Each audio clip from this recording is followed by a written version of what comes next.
Good evening, and welcome to another ecstatic version of Diatribes from the Voice of Doom. Now here's your exuberant and existential host, Voice of Doom.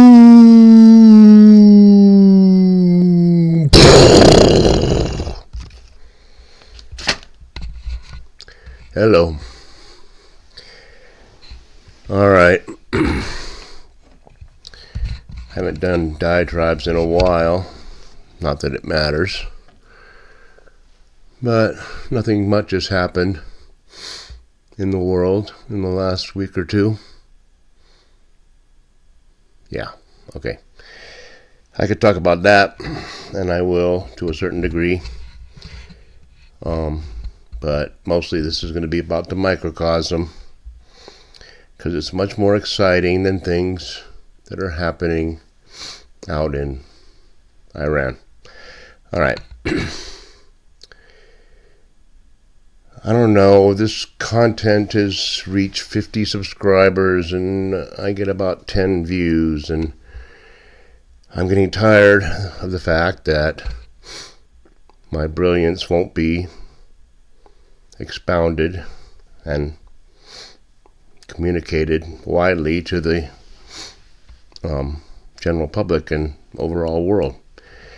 Because it's pretty good, and I've been pretty good, and if you go back to when I started to now, you will see that I talked about what is happening and how it's happening, and we haven't even gotten into the having the cow part.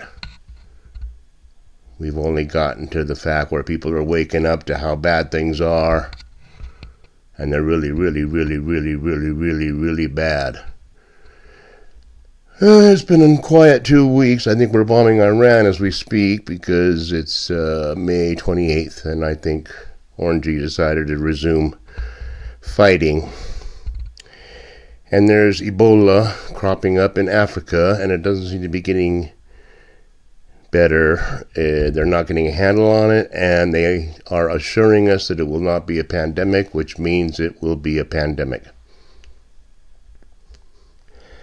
And just the cost of living that I see with people, I feel guilty. I paid $33 for my electricity this month, because I don't use it much. I've learned to do without heat and air conditioning and just using things where I don't need to. But I know it's bad out there.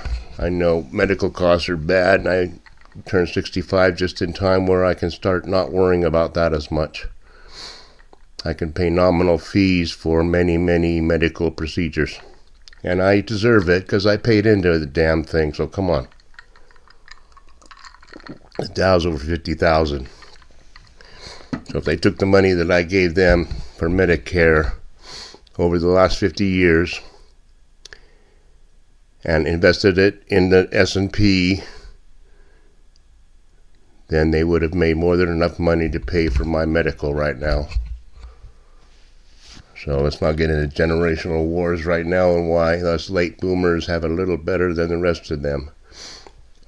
That's something else. Let's talk about me. All right.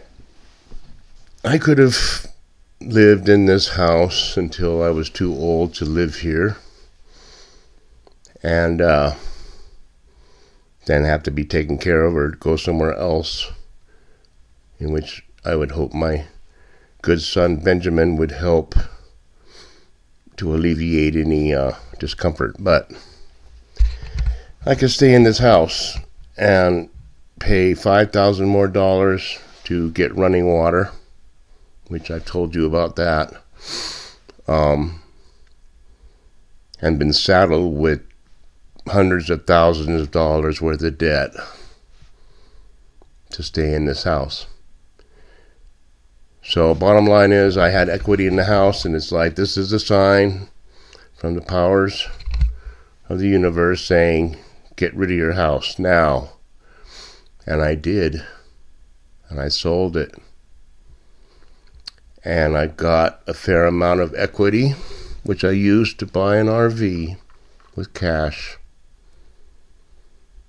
thinking that was a smart move in this day and age.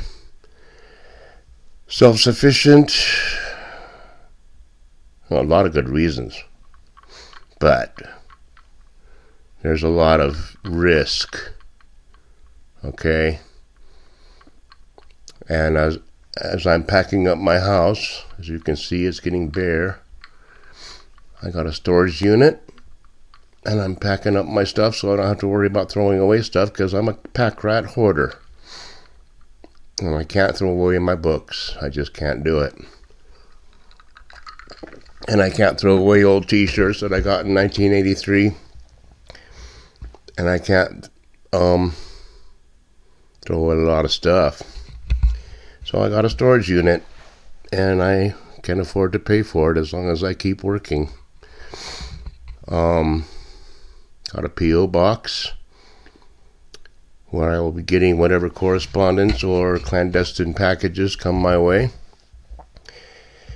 And I'm moving out of the house in about 2 weeks. And I'll be leaving my comfort zone because I've been very comfortable here. I let it go to hell, but I've been comfortable. So I think I sold at a good time when the place is totally decrepit and I can make a little bit of money. And now I'm going to move into an RV. Now, I mean, I got an orientation. I got lessons on how to deal with stuff, but it's complicated. It's one thing if you're going to stay somewhere permanent and plug it in. That is an easy way to do it. And you just move into a small domicile that's hooked up to electricity and plumbing. But my plan was to, and this is where I'm a gamer and a gambler and a risk taker, is just not have to pay for that and use my wits to keep it powered and to keep the engine running good so that I can always be, I don't want to worry about stalling out in the middle of the 508 freeway or whatever.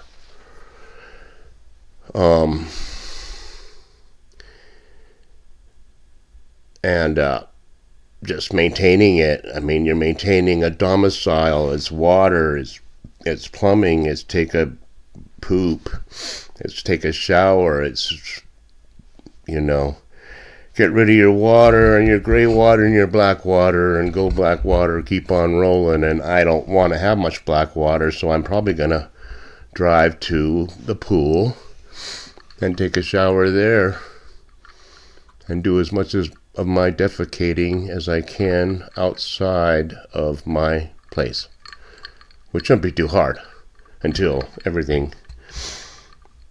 when everything breaks down. Then my place will be a palace and everybody will be coming after me, obviously. It won't last 5 minutes unless I'm out in the woods, which I probably will be, because by that time I will have learned how to maintain it.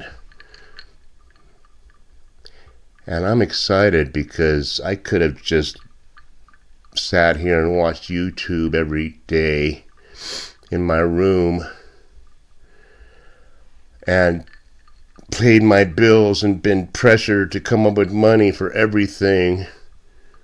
Not just the plumbing. That's $500 more a month I have to pay. My mortgage, my insurance, my car payment, my electricity, that's not much. The water bill, that's a lot. Gas bill, internet bill, gas and stuff like that. And just keep coming up with the money. And I could have done that and been comfortable, but now I'm doing something completely different, and I'm not young, and I'm really happy about it. Because I can spend the next few years learning to live a whole new lifestyle, and it's going to be great. It's going to be absolutely wonderful.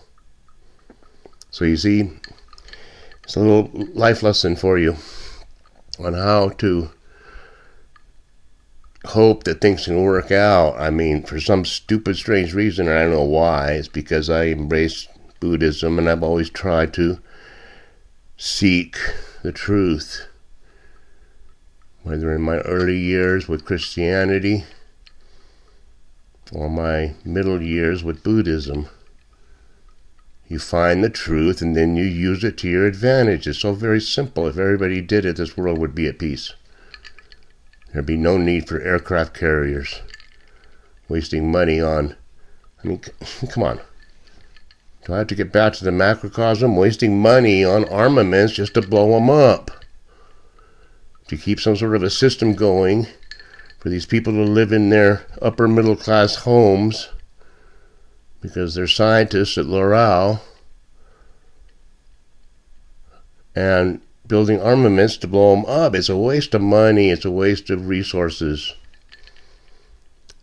So we can see how bad things are going to be going because we've pretty much depleted all the funds to use for that kind of thing, and people are actually starting to think with their pocketbooks instead of just thinking we can keep on, building bombs and planes and jets and keep the economy going with the military industrial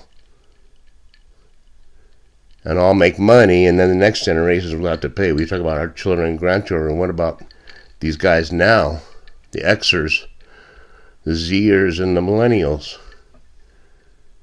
They're paying for our sins. Come on. I don't see why nobody's going to hear this to understand how simple it is. We gutted the country. The boomers. And their parents. The ones that were born after the end of World War II.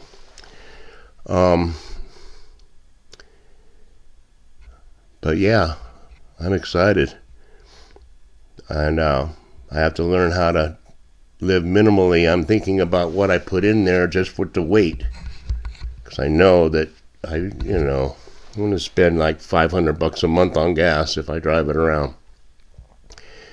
Which doesn't come close to what I used to spend. Just for one payment on one, plumbing bill. So, I'm kind of happy. I'm sorry to the rest of you people out there that are struggling with life. I'm sorry I did this to you, but we can all work together and make it happen. You just have to believe in the mystic law and utilize that power to your advantage, and everything seems to work out. So, I'll leave you with that, and enjoy the rest of this year, because we'll see what happens. Smirk.